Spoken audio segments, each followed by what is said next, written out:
No Descomplica Farma de hoje, você vai conhecer as 5 cláusulas essenciais de um contrato de trabalho. Fica comigo até o fim para você aprender quais são e não ter nenhuma dor de cabeça com os seus funcionários. Roda a vinheta.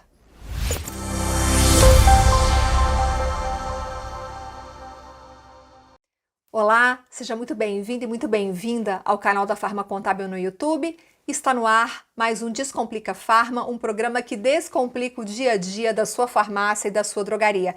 Eu sou Viviane Massi, é um prazer enorme ter você aqui comigo novamente, mas se você ainda não se inscreveu no canal, inscreva-se agora e ative as notificações, isso é muito importante. E se você preferir, você pode acessar este conteúdo nas principais plataformas de podcast. Hoje você vai conhecer as cláusulas essenciais de um contrato de trabalho. Quem descomplica é a Angélica Alves, advogada trabalhista especializada em varejo farmacêutico. Angélica, muito obrigada pela sua presença aqui no canal da Farma Contábil. Eu que agradeço pelo convite. Nós que agradecemos. Bom, a gente vai falar de 5 cláusulas que são essenciais para um contrato de trabalho. Então, se você tem uma farmácia e passa por isso, contrata com frequência, esse programa é para você. Hoje você vai aprender quais são as cláusulas que não podem faltar nesse contrato. A primeira delas, Angélica, é a prorrogação de prazo. Explica pra gente que tipo de cláusula é essa. A lei, ela diz o seguinte: precisa ter uma única prorrogação no contrato de experiência. Geralmente, são o quê? 45 dias, o primeiro período, e 45 dias, o segundo período. Só que, na minha experiência, o que eu vejo nas empresas, dependendo da função, não é interessante o primeiro período ser 45 dias. Seria mais interessante se fosse reduzido. Por quê? Vou dar um exemplo de uma função dentro da farmácia. Caixa. Uma semana, você já descobre se aquele candidato que foi selecionado vai conseguir mexer no sistema da farmácia, se tem habilidade com o computador, a volta, troco, maquininha de cartão. E se o primeiro prazo da prorrogação for de 45 dias, você vai precisar ficar com esse colaborador até findar esse contrato ou indenizar a diferença, sendo que, se fosse o primeiro período reduzido, já solucionaria essa questão. E acontece também o inverso, no seguinte sentido: os primeiros 45 dias, o colaborador ele dá o máximo dele, certo? É o melhor funcionário, foi a melhor contratação que eu tive. E no segundo período da experiência, eles começam ali a diminuir um pouco o ritmo do trabalho.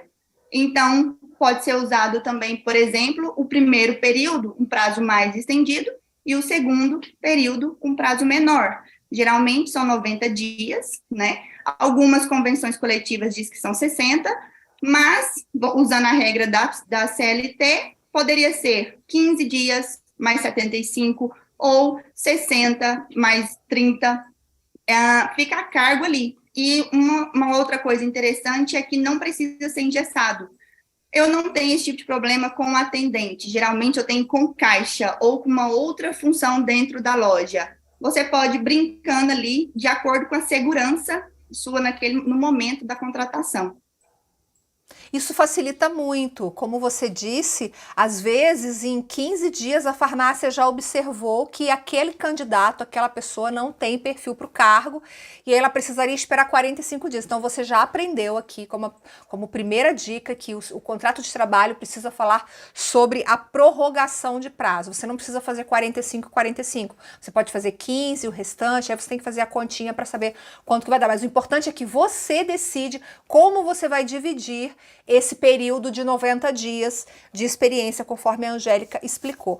Tem um outro ponto, uma outra cláusula essencial do contrato de trabalho, que é a alteração da jornada, Angélica. O que precisa ter de conteúdo nessa cláusula de alteração de jornada? Sim. Vou dar um exemplo para quem tem 2 lojas ou mais de uma loja no geral. Às vezes precisa transferir um colaborador de uma loja para outra loja, com a intenção de cobrir férias, licença maternidade, ou até mesmo uma ruptura ali de alguém que pediu demissão ou foi demitido, até chegar o novo contratado.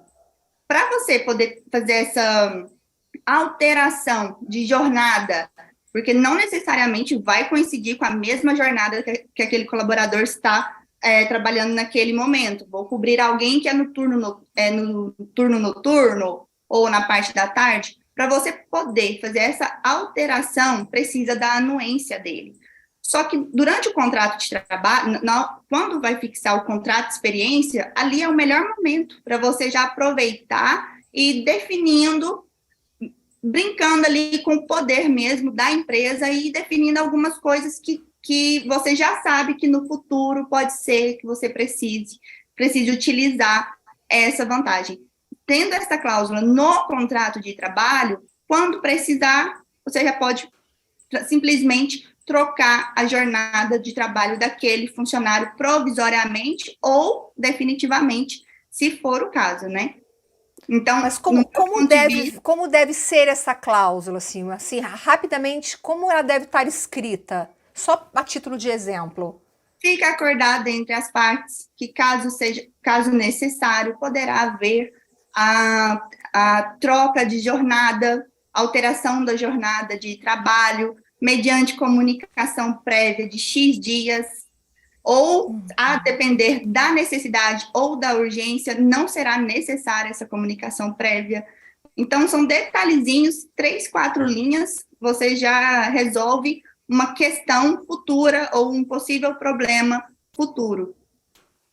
Tá, e tem aí uma terceira cláusula que está um pouco relacionada ao que você está comentando, que é a transferência de local de trabalho. Também tem que constar em contrato a possível transferência daquele colaborador de uma loja para outra, por exemplo. Isso. O que acontece com a transferência? Vou dar um exemplo de um cliente que passou por mim essa semana. Uma das lojas dele é no meio do quarteirão e a segunda loja é na esquina de cima, ou seja, a alteração, a transferência desse colaborador de uma loja para outra, se você for olhar, não vai interferir nada na rotina dele. Só que o que aconteceu? Não, eu tenho minha clientela fixa aqui nessa loja. Não quero ir para outra loja. Como não havia essa cláusula no contrato de trabalho, e é um dos pontos que precisa também da anuência do colaborador, precisa que ele concorde com isso. O que o cliente não pôde fazer? Não pôde transferir ele. Nós não estávamos falando de uma transferência de uma cidade para outra, de um bairro para outro. A gente estava falando da mesma avenida, da mesma rua, simplesmente porque o funcionário disse: meus clientes, a clientela que eu conquistei como balconista e atendente estão acostumados a me encontrar aqui, sinto muito, não posso te ajudar. Quando aconteceu essa situação, a primeira coisa que eu fiz foi: vamos acrescentar, então, essa cláusula no seu contrato de trabalho, de experiência, para os futuros não chegarem e ter o mesmo posicionamento, a mesma decisão que esse colaborador teve. Tudo isso que você está trazendo para a gente dá mais flexibilidade para o empresário nessas mudanças, nesses ajustes que ele precisa fazer no dia a dia, ou mudar um colaborador de loja, ou mudar a jornada, o horário de trabalho desse colaborador sem muitas dores de cabeça, digamos assim, né? A autonomia que o gestor tem, o gestor tem uma autonomia, mas às vezes ele não sabe como utilizar. E aqui, no contrato de trabalho, é o momento dele mostrar essa autonomia que a lei já entregou para ele, que a lei já disse, ela é sua, certo? E o mesmo exemplo que eu dei para a jornada vale para local de trabalho. Às vezes é necessário cobrir a licença maternidade de alguém, de uma outra funcionária. Às vezes eu vou abrir uma loja nova e eu preciso de um balconista experiente para liderar os outros que estão ali, e essa pessoa é você. Então, assim, a necessidade, ela vai variar. O que não pode ficar, não pode depender ali, né, do aceite ou não do colaborador. No momento da contratação, é aquele momento assim, como que a gente diz, todo mundo aceita tudo, né? Então, olha, pode ser que eu precise de você para isso, pode ser que eu preciso para aquilo. Geralmente, o que eles falam? Beleza, pode contar comigo. Depois, entra na empresa, começa ali a rotina, a trabalhar e tudo mais, aí entende como que funciona, e quando você vai precisar, às vezes ele não se coloca à disposição e fala: não, escolhe outro funcionário, eu tô bem aqui. E aí, se esse acordo não estiver bem claro no contrato, o empresário não pode fazer nada, ele tem que simplesmente aceitar a decisão do colaborador. Algumas vezes eles impõem isso, certo? É imposto. Não aconselho. Se tem a oportunidade de resolver durante a contratação, não depende, certas condutas muda muito ali o ambiente de trabalho, acaba influenciando negativamente essa imposição, esse condicionamento, ou você faz ou você não serve mais para a empresa. Isso para o RH, esse ambiente não é saudável para a empresa. Então, tanto a parte da lei, a legislação, quanto também as rotinas, as práticas internas ali, o ambiente de trabalho, isso acaba interferindo em tudo. Uso do celular, Angélica. Gente, presta muita atenção. Ai, hoje, rede social, stories toda hora, Facebook, Instagram, WhatsApp que não para, mensagem toda hora. Precisa regularizar o uso do celular em contrato? É bom a empresa ter uma política de uso de celular, porque essa política vai alcançar seus atuais colaboradores e não apenas novas contratações. Mas é bom também colocar isso dentro do contrato de trabalho, lá no início, porque depois, mas eu tenho filho pequeno, mas eu tenho, alguém pode me ligar, porque não é só, o uso do celular, ele não é problemático só na questão de ficar nas redes sociais, de ficar ali utilizando o telefone e no momento que deveria estar trabalhando. O uso do celular ele também se torna um problema dentro das empresas quando a pessoa precisa ficar em prontidão ou de alerta para receber uma ligação de um familiar ou aguardando, como que eu falo, vai um técnico lá em casa, eu preciso estar com o celular aqui, e procura ali brechas dentro da rotina da empresa para burlar a política do uso de celular.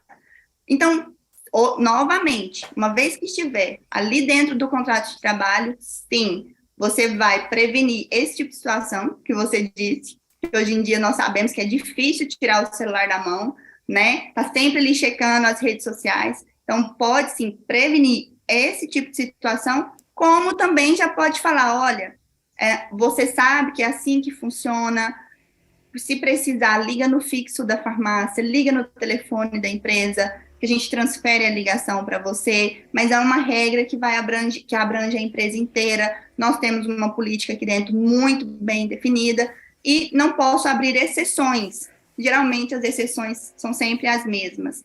Criança, alguma coisa nesse sentido ali que tenta escapulir da regra, tenta escapulir da política do uso de celular. No contrato não tem esse problema, não tem esse perigo, e eu aconselho também assim, quando for desenvolver a política do uso do celular, não precisa proibir, inclusive na cláusula, o uso do celular não é proibido dentro da empresa, mas condiciona ali, no momento do seu intervalo, certo?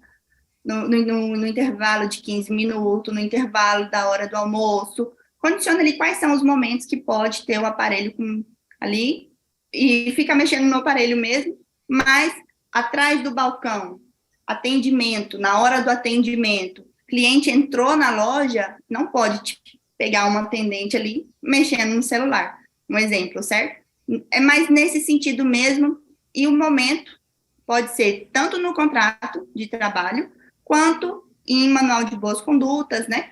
Ou regimento interno. Então, o uso do celular, ele pode sim ser inserido a qualquer momento ali, tanto para novos quanto para antigos colaboradores. Como em geral as farmácias não têm manual de boas condutas ou não têm um regimento interno porque é um outro documento, vale a pena aproveitar o contrato de trabalho para determinar essas regras. E aí a nossa quinta cláusula essencial seria a autorização para uso da imagem. Hoje, a gente está falando de rede social, as empresas hoje publicam fotos de funcionários em redes sociais, funcionário em vídeo, funcionário em imagem, funcionário trabalhando. É preciso ter uma cláusula em contrato pedindo essa autorização do funcionário? É bom que tenha. Vou dar um exemplo dentro das lojas hoje em dia, que é comum, perfumista, chega produto novo na loja, elas abrem os stores e já começa a mostrar o produto novo para chamar o cliente na loja. Se tiver o termo, a cláusula autorizando o uso da imagem daquele colaborador, você pode colocar na cláusula que não precisa pagar pelo uso da imagem dele e, numa possível demissão ou pedido de demissão, o colaborador, você não vai precisar pagar a postagem. Isso serve para panfleto, outdoor, fotos em equipe. Hoje nós estamos, um exemplo, Dia das Mães. Tira uma foto de toda a equipe, posta nas redes sociais. Essa cláusula no contrato pode prevenir deletar um post no futuro, mudar toda uma panfletagem no futuro. Isso deveria sim ser uma cláusula modelo, igual as outras cláusulas modelo dentro de um contrato de trabalho, do uso de imagem, eu aconselho que se torne uma cláusula modelo mesmo, porque vai precisar, as redes sociais estão aí, a internet está aí, TikTok, Instagram, antigamente era mais panfleto, né? Hoje em dia não, hoje em dia, qualquer momento você está ali, fazendo propaganda. Hoje é virtual, instantâneo, não tem essa história, naquela hora ali, né, você quando vê já tá no ar, né, Angélica? Já tá lá. Bom, muito bom esse conteúdo. Você aprendeu hoje, você viu que o contrato de trabalho precisa ter 5 cláusulas essenciais, que são prorrogação de prazo, alteração de jornada, transferência de local de trabalho, uso do celular e uso da imagem do colaborador. Eu acho que a partir de hoje, né, depois desse vídeo, você nunca mais vai fazer contrato de trabalho da mesma forma. Quero agradecer a Angélica por compartilhar esse conteúdo, por trazer todas essas orientações. Foi muito bom esse conteúdo, muito obrigada. Por nada, eu que agradeço. E aconselho também sentar com seu contador, com seu advogado, traz para ele como que funciona a rotina da sua empresa, que tipo de problema que você está tendo. Às vezes ali, consegue acrescentar outras cláusulas, só que mais específicas para a necessidade do momento. Também não precisam ficar limitados a isso. O contrato de trabalho é o momento de acordar aquilo e prevenir situações futuras, certo? Eu agradeço pelo convite, precisando, é só chamar de novo que eu venho, tá? Tá bom, obrigada. E olha, ouça os conselhos da Angélica para você não chorar depois que o contrato tiver assinado. Muito obrigada. Se você gostou desse conteúdo, deixe o seu like, comente aqui embaixo o que você achou, se você tem alguma outra sugestão de cláusula e compartilhe esse conteúdo com a sua rede de contatos para propagar essa informação e para ajudar também o nosso canal aqui a crescer ainda mais. Obrigada, eu te vejo no próximo Descomplica. Tchau, tchau.